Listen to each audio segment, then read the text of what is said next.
날마다 쓰는 나의 신앙일기 TV 데일리 큐티 남해향기입니다. 오늘은 야고보서 1장 22절부터 25절을 묵상하겠습니다.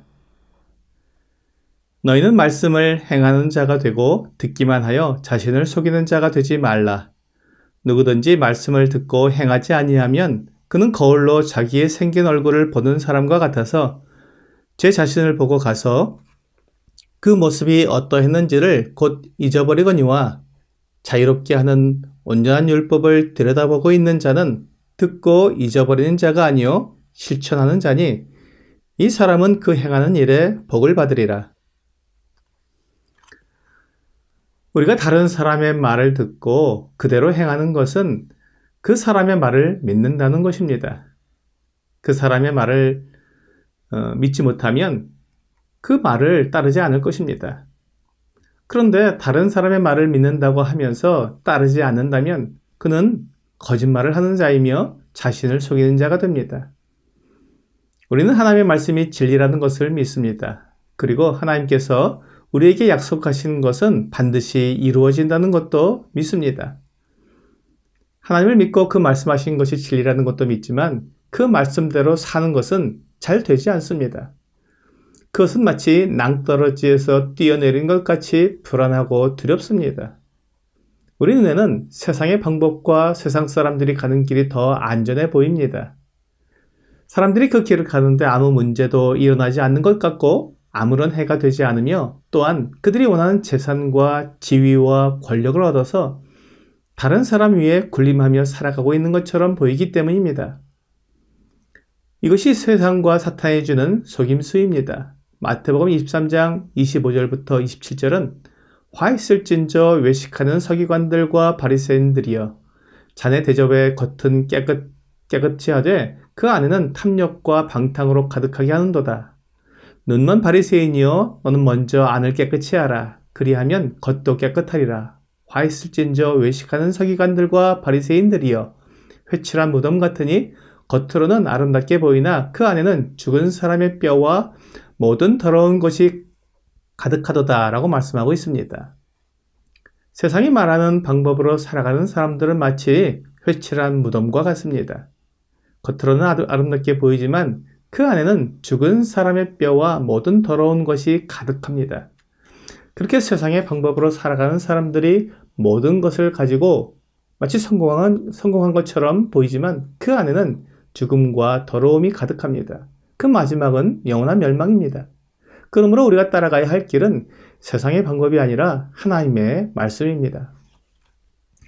하나님의 말씀을 듣는 것으로 그치고 행하지 않으면 그것은 자신을 속이는 것입니다. 이에 대해 야고보는 거울을 들어서 설명하고 있습니다. 사람이 거울을 보는 것은 자기의 생김새를 알려고 하는 것입니다. 자기의 생김새를 보고 잘못된 것이 있으면 그것을 바로잡아야 합니다.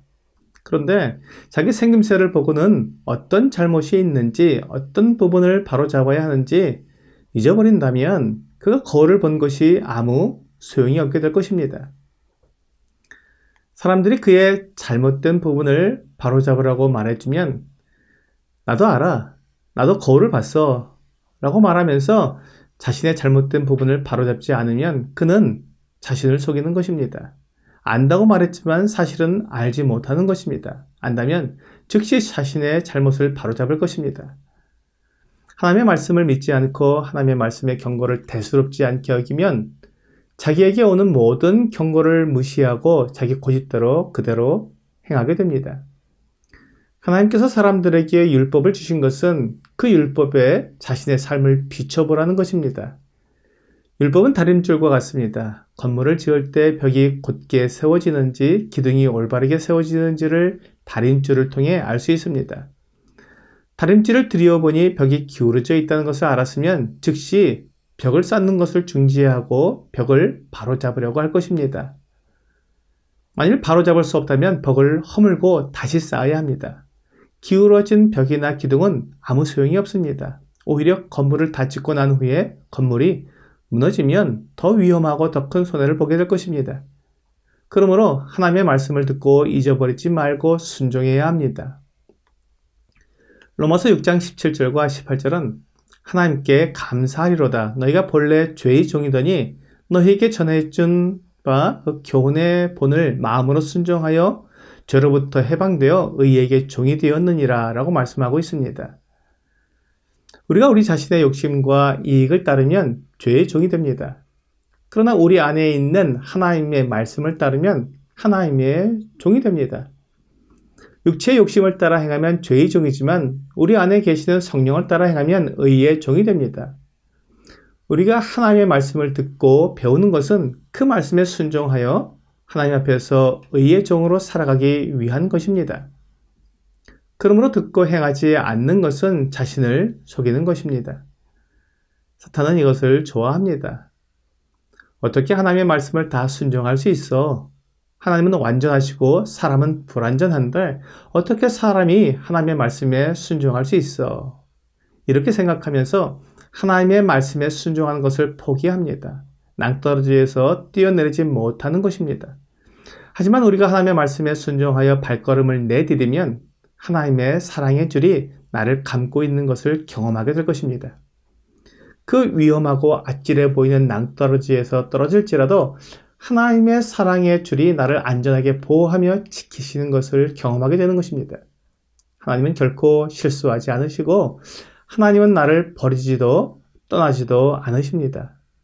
하나님의 강하고 능하신 손이 나를 붙들고 있다면 어떤 상황, 어떤 형편에서도 안전합니다. 마태복음 14장 27절과 28절은 예수께서 즉시 이르시되 안심하라. 나니 두려워하지 말라.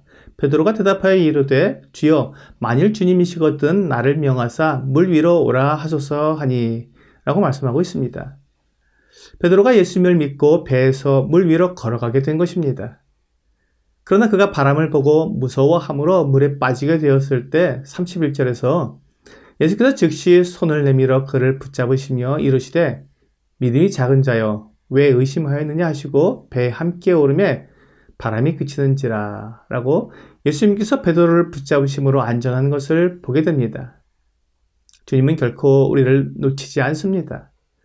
우리가 주님을 믿고 하나님의 말씀에 그대로 순종하여 발걸음을 내디디면 주님이 우리를 인도하시고 안전하게 보호하시며 믿음의 결국 곧 영혼의 구원을 받게 하십니다. 이것이 하나님께서 우리에게 약속하신 것이며 하나님이 주시는 복입니다. 오늘의 적용 질문을 보겠습니다. 나는 하나님의 말씀을 그대로 순종하고 있습니까? 하나님의 말씀을 그대로 순종하는 것이 어렵고 힘든 일일 수도 있지만 하나님께서 나와 함께 계시고 나를 인도하시는 것을 믿고 담대하게 나아가면 순종할 수 있게 됩니다. 오늘 나를 두렵게 하고 의심하게 만드는 모든 생각과 의심을 버리고 하나님의 말씀에 믿음으로 순종하는 여러분과 제가 되기를 주 예수님의 이름으로 기도합니다.